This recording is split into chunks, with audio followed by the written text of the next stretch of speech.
Good evening, everyone. Next Generation Weather Forecaster Joe Shock here, taking a look here at the National Hurricane Center forecast track cone for Jose, and this has really become a more serious situation than I thought, but let's take a look here at what's going on here. We want to make this as clear as possible for our viewers since we are dealing with a significant event now, unfortunately, for the Mid-Atlantic, and it looks like even more so for the Northeast. So, a couple things I want to point out about this track. Again, we do have tropical storm. Again, we do have tropical storm watches now from, it looks like here, northern Delaware up through coastal New Jersey, Long Island, New York, Connecticut, Rhode Island, and Massachusetts into southern New England.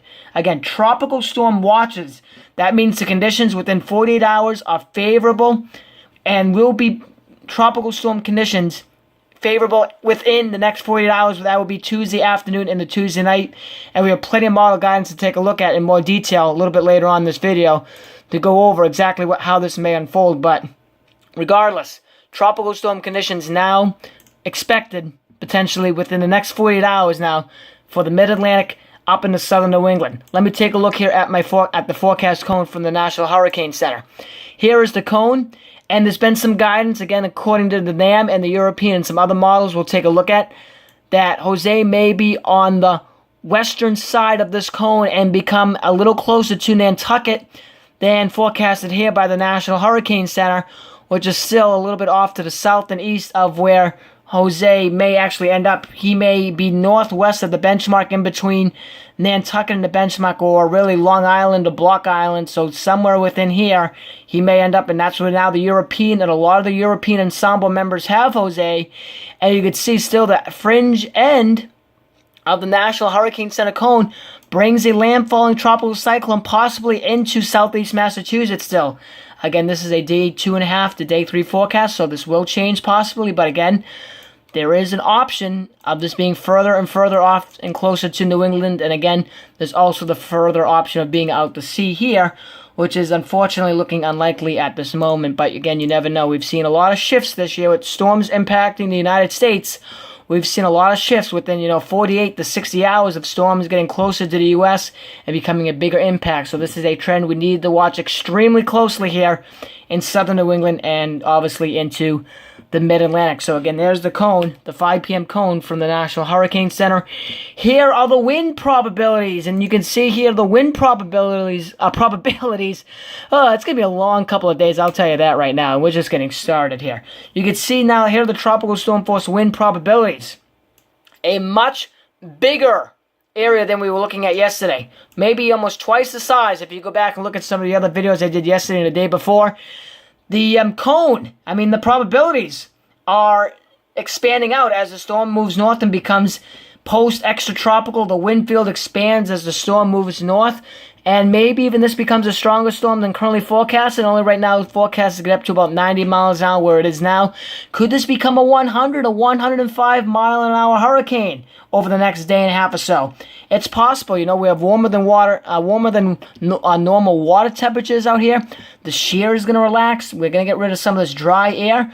So it's going to be a very, very interesting day and a half, to say the least, of what exactly happens here with Jose and his intensity coming north close to New England. Also, I would like to point out a good part of southern New England now is in at least a 30, if not 40, and the islands upwards of a 50 or greater probability now of tropical storm force sustained. 1 minute average, 39 miles an hour or stronger through the forecast period. So that's something to note, very, very important there. 50 knots. A lower probability, but again, if it becomes a stronger storm or further northwest or southeast, these will change as well. So you can see the 50 knot probability there. Here in southern New England, here is our local weather forecast office from Taunton, Massachusetts. You can see again enclosed, you can see where the tropical storm watch is here in pink. The tropical storm warning, which is off the coast. A dense fog advisory, which is for the fog tonight. And a hazardous weather outlook, which mentions the potential for a significant impact from heavy rain and some wind from Tropical Cyclone Jose, Tuesday into Wednesday. So there's a hazardous weather outlook, and there's a tropical storm watch for the southern New England coverage area of Taunton, Massachusetts. We can go on to our next picture here. Hold on, we are having a technical issue. Let me try to zoom out. There we are. Hold on, I'm just going to pause and come back.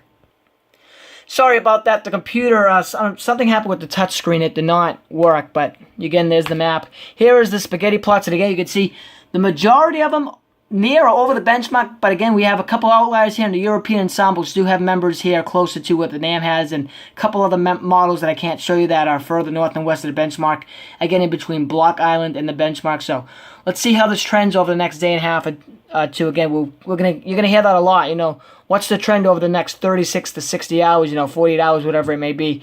That is going to be crucial to this forecast. It's a very, very important situation. Here's the Hurricane Wharf. You can see the 12Z run, I believe, of this. The 18Z is coming out now, but I don't want to wait for it. I just want to get this. I wanted to get this on. But you can see the track of the H Wharf just to the west of the benchmark, which is right here. You can see it. This is winds at 900 millibars.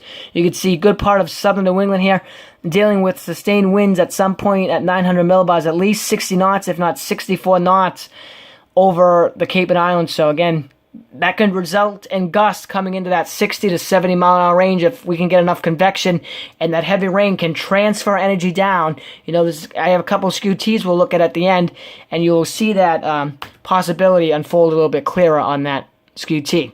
Here is the Internest. You can see here we are in 24 hours. You can see a full panel Prague, the 900 millibar winds, the precipitable water, the SSTs, the sea surface temperatures, and the radar reflectivity with the MSLP, the sea surface pressure.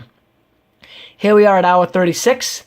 Here we are at hour 48. You can see it's getting close Tuesday, and then here we are Tuesday night. We're getting impacts now into southern New England. We've got some of the rain bands working in Tuesday afternoon to Tuesday evening. Again, that is why the Tropical Storm Watch was issued for conditions of tropical storm conditions to be within the 48-hour window. Here we are Tuesday night and early Wednesday morning. Again, you can see stronger winds up aloft with heavy rain. This could result in gusty winds upwards of 50, maybe even higher than that. And I'll have a wind forecast out tomorrow, but Eastern Mass, I think we're going to see a lot of 40, 50, if not higher again, maybe even higher than that. I mean, we've got to see exactly how this unfolds. You know, there's still some questions on how the evolution of Jose will occur, but that's an early estimate at the moment. You could see here Wednesday morning and then Wednesday afternoon, and Jose begins to leave and depart southern New England. Here we are with the in-close Wednesday morning. This is 5 a.m. You can see where it has the center of Jose. These are 10-meter winds again. Very, very close to Nantucket again.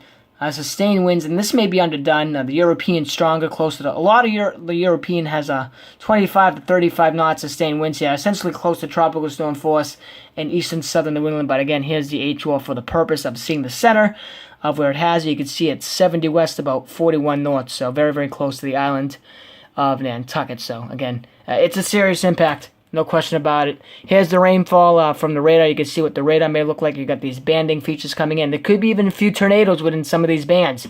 We've seen tropical cyclones. You know, tropical cyclones can produce tornadoes. You have that changing in wind direction again. That is why the purpose of the SKU-Ts will be in this video to show that illustrated a little bit better. Here's the rainfall output from the Hurricane Wharf. You can see central and eastern New England, at least maybe 3, if not closer to 5 or 6 inches of rain, depending on how these rain bands set up, and even up in the northern New England could see at least 2 or 3 inches of rain. So rainfall could be a threat, you know, flash flooding potentially. So here's the NAM. Tuesday night, early Wednesday morning, there's the hurricane. There's the rain bands coming in. I went back here to Tuesday night. Again, here comes maybe an initial rain band, a feeder band coming off the storm, but here's the hurricane, tropical cyclone, whatever you want to call it, whatever it may be at the time. 5 a.m. Wednesday morning, we're really getting into the meat of the system. Now you can see heavy rainfall getting pulled into southern New England as Jose comes by. Rush hour commute Wednesday morning is essentially going to be, I think, very difficult with heavy rain bands coming through, strong gusty winds, and here's where the NAM has it. You know, just south of Nantucket, 977 millibar low. That looks like to me a low in Category 1 hurricane, extratropical hurricane. Wednesday, 11 a.m. weekends, because this is going to be a slow-moving tropical cyclone for us here in New England. Usually they come in and they come out. This is going to hang around for about 24 hours or so. We may not get rid of this until early Thursday morning. So this is a longer duration than what we usually see here. So flooding, again, is definitely a concern. And then you can see here, looks like it's stationary or slightly, it's hard to tell because I can't get in close there, but you can see, I mean, it's producing heavy rain and gusty winds here in southern New England throughout the day. Wednesday, here's the total precipitation through 84 hours. You could see, again, maybe southeast New England, southeast Massachusetts, maybe Rhode Island or Cape. Well, again, the placement of this is not going to be perfect, but you get the idea. This model is putting out 6-7 inches of rain. It would, again, a large area of 2 to 4 to the west of that. Here are the wind gusts from the high-resolution NAM, which is a little bit more detailed and hopefully a little bit more accurate than the NAM, and also it's a little bit closer in with its grid resolution and more scientifically how it processes, obviously, the forecast data that it gets. Regardless, again, Tropical Storm Watch was issued. Again, here we are, potentially gusting 40 to 45 miles an hour along the south coast Tuesday afternoon. It is now Sunday at 8 o'clock at night, so I don't know, it's about 40 hours out, 38 hours away now. Here's the radar. You can see, again, the rain bands coming in with the gusty winds. Northeast winds. Here we are Tuesday at 5 o'clock. It's going to be a very, very difficult rush hour. There'll be heavy squalls moving through. Gusty winds, 35 to 45 miles an hour. We're starting to get upwards of 50 here off of Long Island. Here we are Tuesday night, 8 p.m. Very heavy rain. Again, this convection. Again, we're very concerned maybe with a few weak spin-up tornadoes in any of these bands as they come ashore. Here are the wind gusts. You can see, again, 35 to 45 miles an hour. Here we are at 11 p.m. Tuesday. Again, continuation of feeder bands. The winds begin to increase as well. Here's the hurricane itself. Here's the 900 millibar wind speed, which I showed on the Hurricane Wharf. And again, heavy rain can bring this momentum down to the ground. I will keep saying that because it is very, very true. And that's how you get these strong gusts out of especially these tropical cyclones with the atmosphere very well mixed. Up to usually about 900 millibars or so. That's about... let me guess, that's a couple thousand feet off the ground because 850 is 5,000. So this is probably, 3,000 to 4,000 feet off the ground approximately. So that heavy rain coming through that layer of the atmosphere is able to bring that momentum, that energy transfer down to the ground. And you may see wind gusts, if it will exactly reach this, 45, 50 knots. But you get the idea from this graphic here, wind gusts, tropical storm force, certainly appearing quite likely. Here we go, Wednesday morning at 2 a.m. Same old continuation of feeder bands coming off the system. Wind gusts 40 to 50, even close to 60, if not 70 now on the Cape and Islands as it continues to pass by. There's where the position of Jose is. You can see here, probably 71 west, looks like 40 north, so very, very close to the benchmark. If this is any further west, or if this is any stronger, God help us, if this is any stronger, this is going to be a real, real problem. Again, intensity forecast. We're not really good at it, but I think with Jose, we've actually done a pretty good job with the intensity so far, so hopefully that stays the same, and hopefully this can remain in check and not become a stronger storm than currently forecasted. Again, here is the 900 millibar wind speed. You can see large area now of 50 to 60 knot winds at a couple thousand feet off the ground. That will transfer down, resulting in gust, which I don't have here, but it looks like, gust 40 to 50 is a pretty good bet.